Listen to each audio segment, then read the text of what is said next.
Hello friends, welcome to my channel. இன்றைக்கி என்னோடய சேனலில் சூப்பரான மார்னிங் பிரேக்ஃபாஸ்ட்டு தாங்க. ஆப்பம் தான் இன்றைக்கி நம்ம வீட்டில் காலையில் பிரேக்ஃபாஸ்ட் காலையில் ஆப்பம்.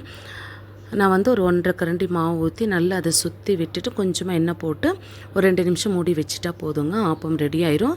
இந்த மாவுக்கு நான் என்னென்ன சேர்த்துனங்கிறது சொல்கிறேங்க. பச்சரிசி 2 டம்ளர் நான் எடுத்துக்கிட்டேன்.